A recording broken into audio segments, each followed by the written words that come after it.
Hey, what's up, guys? So, I know I haven't done a video in a long time, and I feel terrible because I'm supposed to be vlogging every week almost. Ever since me and my daughter went to that basketball game, I've been kind of slacking on it for various reasons. My boys have been sleeping pretty bad, and I think maybe because they're teething or something, but they've been waking up like almost every other hour, and they both don't wake up in the same time. They wake up like an hour apart from each other. Like one will wake up and then an hour later the other one wake up, an hour later the other one wake up. It's been rough. My sleep has been crappy, and on top of that I ended up getting sick with the same sickness that a lot of my guys are getting. And it's not even just people in the United States, it's people from all over the world. Shun was sick, Kane, people from the UK. It has been crappy. This thing legit is spreading faster than COVID. And I think it's a sickness where you can get it again. Because even before the Arnold, I was actually a little sick. Got better, got sick again. And I'd say it's probably similar symptoms, which sucks. But I got it, and then my boys ended up getting it again. And Linda ended up getting it, so it was pretty bad. But yeah, so this video isn't going to be anything crazy, anything fancy. It's just me talking, just to update you guys with everything and just talk. I haven't done it in a while. So let's see, where should I start off? I'll start with Brock. Because Brock did just compete. Man, we created a lot of hype with him. We've been posting some pretty solid updates, and he actually ended up getting ninth at Detroit. It was, stiff competition, but it was his first classic show, and I'm super happy with how he looked. There are some things that we learned, things that we can improve in. And some of the stuff is stuff we could control, like the tan. His tan was off, and this seems to be a ongoing problem. I need to really find a solid, I don't know, formula, or find somebody. Maybe I'm even thinking about hiring my own personal tanner to travel with these guys, because it's been something that's been very inconsistent, and it's been very frustrating, just because it's something that could make you or break you. There's people that don't even look that conditioned that would have really good tans that makes them look better. So with him, his tan was a little off for prejudging. It kind of took away some of the pop. He actually ended up fixing it for finals, and they sound like they found something that they could be consistent with someone. I guess they talked to Pro-Tan, they talked to, forgot her name, but they talked to somebody, and his tan looked a lot better for finals. It was crisper. It was a crisper tan, because I guess for him, his tan was like, instead of getting darker, his tan was getting lighter. So as he was like standing in line, his tan was just getting lighter. It was ridiculous. Hopefully we found a solution to that. I'm just overall happy with how he looked. Like I mentioned on my post, not a lot of people know, but he actually ended up getting rhabdo. He had it before. He had it after his show last year. I'm not even quite sure, but he actually ended up getting it, and he was just feeling like crap. I was worried about him. I mean, who wouldn't be worried if their guy, their friend, is feeling off, right? Especially in the sport, we all know how extreme it is with the things that we have to do to get ready and peak. He actually ended up getting it again like 4 weeks out. He got blood work done, and his numbers were like really high. And luckily, his uncle is a doctor that's helped him in the past with rhabdo, and just helping him stay healthy. And he was able to pretty much figure out what we could and could not do. So that's something that we kind of had to really be careful with, for the rest of the peak or rest of the prep. I think there's just some people that really need to take their recovery into consideration. There's some people that push it to the limit, which could be good, and sometimes it could be bad. And for Brock's case, he was pushing really hard for a long time. I think his body just wasn't recovering, and it just added so much stress to his body and took him to that point. Because right now he trains with Nick, and obviously they both make crazy improvements, right? What they're doing obviously was working, but I think both of them have a different level of recovery. Nick is obviously a freak of nature, and he, I mean, I get his blood work, so I know Nick's levels, and Nick's levels are crazy. And it would make sense why he's able to improve the way that he improves, and how he's able to handle a certain level of intensity for a long period of time. And I think for Brock, he was able to, handle it, but I think it was probably a little too much for him. So even for the rest of the week, rest of the prep, I had to really cut back on a lot of stuff. You know, I had to make sure that he recovers. He was training 4 times a week. I think they did actually no, they actually tweaked the training a little bit, but it was still a little too much. It was still too much for him, and he got tested again, and his numbers were, I think, even higher. So I just told him, like, bro, like you gotta cut back. Like you gotta have some reps in reserve. And this is something that I've been telling a lot of people. You know, like some people would train and they would do a bunch of force reps and a bunch of things to really push their body, and on top of that, you know, have a good amount of volume, you know. And the things that Brock was doing was just so much. Like he would train and then he would pose, and when he poses, he's dripping sweat. He poses for a long time. You have that, and you have the cardio. You just have so many things that's really breaking him down. And I think his body was just like, screw you, you know. And once you get rhabdo, it's easy to get it again. This goes for everybody, you know. Everybody has a different level of recovery. You know, some people can handle more volume than others. So you really have to be careful, you know, and listen to your body and know what's too much. Because, you know, a lot of times you hear, you know, oh, you're being a weenie. Like, stop being a, you know, oh, you're not training hard enough. Well, some people are, and some people overdo it, and some people won't improve. I mean, obviously Brock was able to improve, but when you're doing it for a long period of time and you don't deload and all this type of stuff, it's going to catch up to you. Even if your diet is on point, even if your supplements are on point, only so much that your body can handle. So yeah, this goes for everybody. Listen to your body.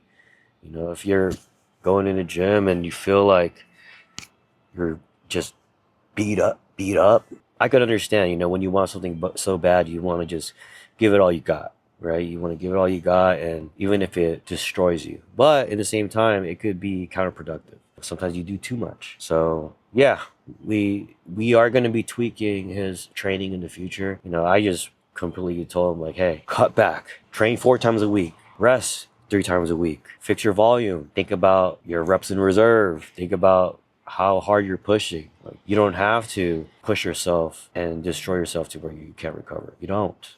To improve, you know, you just have to do the right amount of volume with great intensity and recover. So yeah, we learned some things, and we're going to implement it into his next show, which is this Saturday. Talked to him today, and he feels great. You know, last time when he had rhabdo, he just felt sick and he just felt weak the next day. This time it's different. So I have a bunch of people competing this weekend, actually. I have Emmanuel who's competing, and, you know, he did the Arnold. He got 4th. So I'm excited to see how he looks. Brandon's competing. One of my guys, hold on, I'm going to show you this real quick. This is Brandon. He's won shows before in Masters. And I want you to see how crazy this fool's waist is. He sent me this morning. Okay. Look at this dude's waist.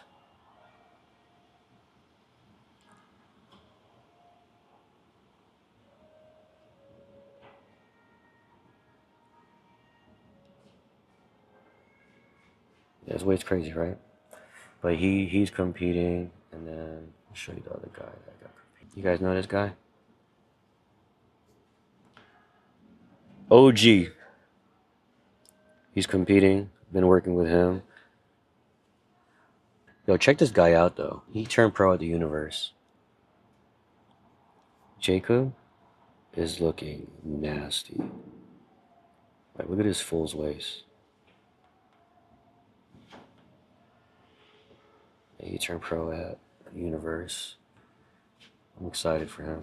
I'm looking through my list right now. Oh, let me show you this. Freaking Chevy. He leveled up. His girl's competing too, and his girl look crazy. I think they're both gonna be crazy pros. Look at this dude.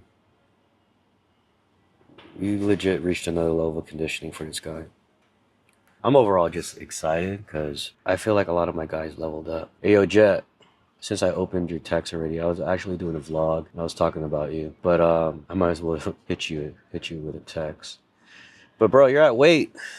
You're at weight, so obviously you don't gotta trip about making weight. You're already there. When was that high day? You're only gonna get tighter too once we add everything else. You hit your refeed on Saturday, and it looks like you pretty much burned it up like crazy. Overall, how you feeling with everything? And you kept everything else the same, right? You didn't cut anything out or do extra of anything, right? Just making sure. Sorry about that. I'll be talking to him. But this guy, he's a Masters overall champion. His back improved a lot. Like the tightness. He usually has like these wrinkles on his lower back. But for this show, he's tightening up a lot. Oh, I gotta actually message this guy. Yo, you were supposed to update me. Should be an update. My bad. But yeah, I got Kyler competing. I got heck of people competing. It's exciting. I got an exciting year. It's more exciting because everybody's leveling up. But anyways, yeah. And then you got me. I've been trying to make some improvements. So hopefully I can make some improvements because I am thinking about competing again. I am. I told myself, oh yeah, I just want to look good. Everybody asked me, oh, what show you doing? And no show. I'm not trying to do a show. And then I just started to make these improvements like pretty fast because I haven't done anything for like 3 years. Right? I was just hooping, and I could just see just how skinny I got. You know, I'm still skinny, but ever since I started, I think I'm on week 19 now, I think, from when I started. And the improvements are just like, dang, my training and everything that I'm doing truly is doing its thing. So I talked to some judges. You know, I talked to Tyler. He was like, yeah, you should just compete at the end of the year, maybe do nationals. I don't know though. I'm gonna think about it. I don't know yet. It's only if I like the improvements that I made. You know, I want to make sure that I look good because it's different now. You know, when I last competed, it was COVID year, and as the years went by, you know, I've created relationships with a lot of people in the industry, and it's just different, right? It's like a different level of pressure because I know these judges, you know, and to pose in front of them, I'm not a guy who has elite genetics. You know, my genetics are nowhere near the guys that I work with, obviously, and I'm not a pro. I'm an amateur, and getting a pro card was always my goal. You know, and I knew that I was never going to be like super big or 212 or whatever. But I always did see myself turning pro one day. And it's still a goal that I have. And I think, you know, if things continue to go the way it is, I don't know, maybe it'll happen. Who knows? But, you know, ever since I got stabbed, you know, the structure of my abs has changed. Like, even the skin that I have is different. Like, prior, you know, I mean, you guys know my story. A lot of you guys know my story. My abs were, you know, I was fat growing up. So as I started to train and learn more, my abs started to get a little better, you know, and my abs were decent before I started like really competing, you know, because I would just, you know, try and cut for like photo shoots and stuff like that. It's just different. Honestly, if I didn't get stabbed, I probably would have been doing men's physique, to be honest. I'm not gonna lie to you, because you know, men's physique, obviously. I mean, no matter what division you do, abs is important, but at least in like bodybuilding, you kind of, you know, I can't hide my incision. I could make certain poses still look good by hitting a vacuum or, you know, elongating and opening up. So it's not going to affect me as much versus when you're getting two poses and you're doing just a front shot and a back shot, right?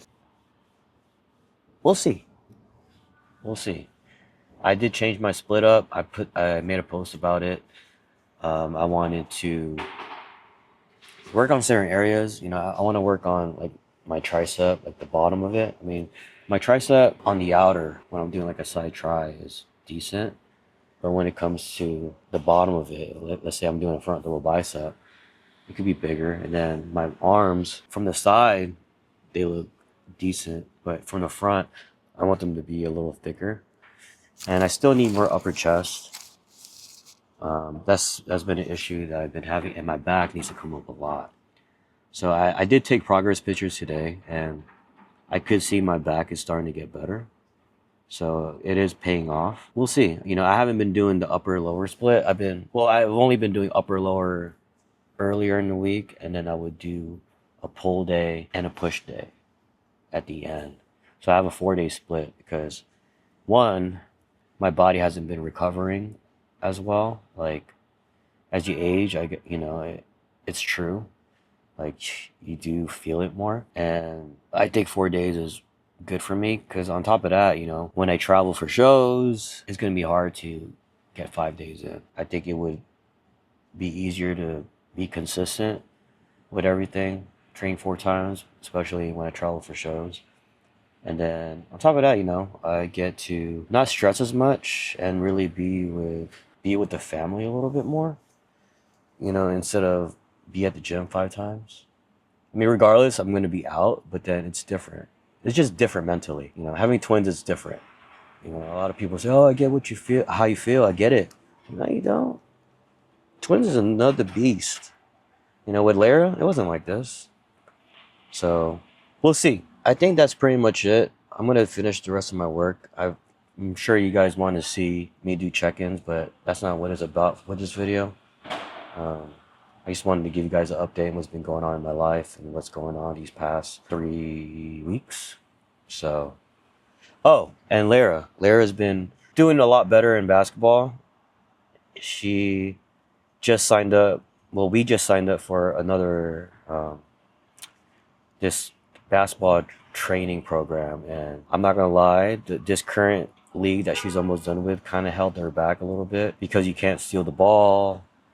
It's so her defense has been kind of slacking. We went to this program thing yesterday. It's like a 5-week program, and it's kindergarten to second grade. And Lara was not getting steals. She was passive. I know she's young, and I shouldn't be too hard on her, but I was kind of pissed because the league that she's in just held her back.